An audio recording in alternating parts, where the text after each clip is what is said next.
tror helt sikkert, at grunden til, at vi kommer til at opleve inficerede mennesker,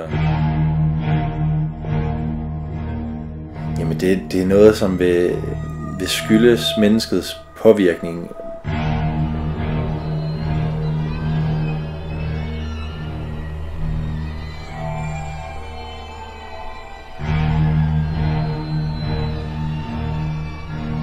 Jeg vil savne mine venner, mit liv med lykke, min hverdag, mit studie. Det er den hverdag, man ligesom bliver fjernet fra, som nok bliver det sværeste at undvære.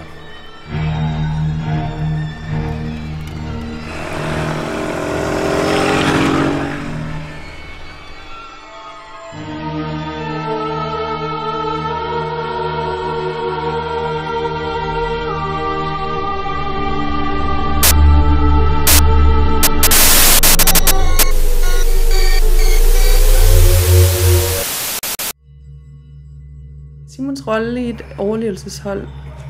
Jeg tror, han ville indpasse sig i den gruppe, man nu befandt sig i. Men jeg tror, hvis der var brug for det, så ville han lede den. Jeg tror, vores chance for at overleve er umiddelbart store. Måske, hvis overhovedet Danmark overlever.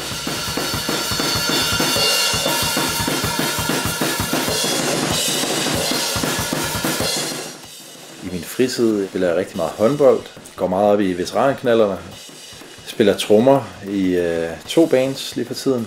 Jeg er 25 år, jeg hedder Simon Kjær, og i aften får jeg besøg af mine kammerater, og så skal vi planlægge zombieudbrud.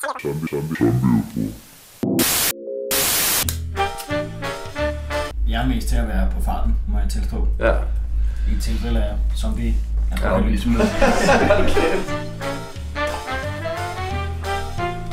Altså vi er nødt til at finde noget som proviant og våben først.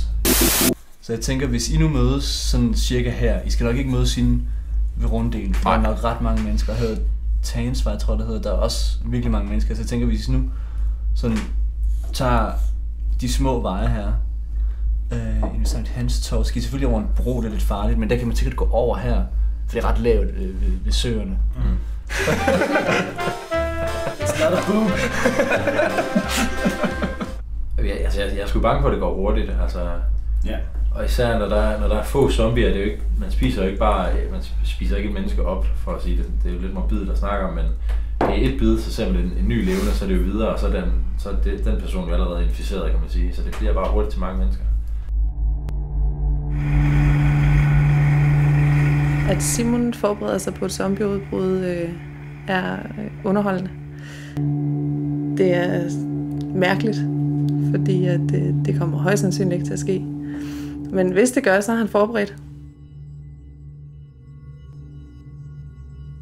Et zombie-kit er helt sikkert noget, man skal forberede i god tid. Det er ikke noget, du skal sådan lave i sidste øjeblik, for det kan være svært at finde, når alle leder efter de ting her. Altså, for der kommer højst sandsynligt panik, når man finder ud af, at zombierne er på vej, eller der er et eller andet helt galt. Bare se, hvordan folk hårder, når de hører, at prisen på gær stiger.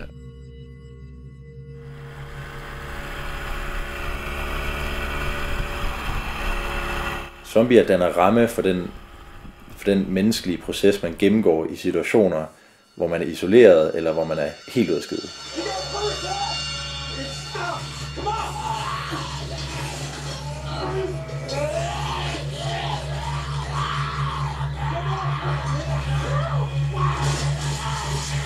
Der er selvfølgelig også hele det filmæstetiske i det. Altså det er nogle fede film, nogle flotte film, som kunne noget, som ingen andre film kunne, i og med at der var zombier til stede.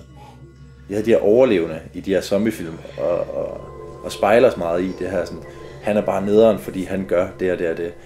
Så det var også med til for os ligesom sådan, jamen, nu bliver vi sådan lidt opdraget, kan vi jo sidde og sige nu, fordi man blev klogere på sig selv, og man blev klogere på mennesket, og hvordan vil jeg reagere, og så bygger man lidt sådan videre på det.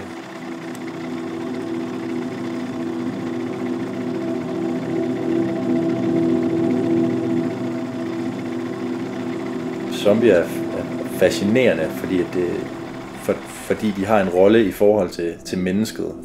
Det er ligesom Det er ligesom den katalysator, der skal til for at mennesket viser sit sande jeg. Mit bedste råd, når det kommer til den zombieplay, der kommer, det er at se en zombiefilm. Forbered dig på, hvad der venter derude. Lær dig selv at kende, og lær dine medmennesker at kende. Og for Guds skyld være et godt menneske.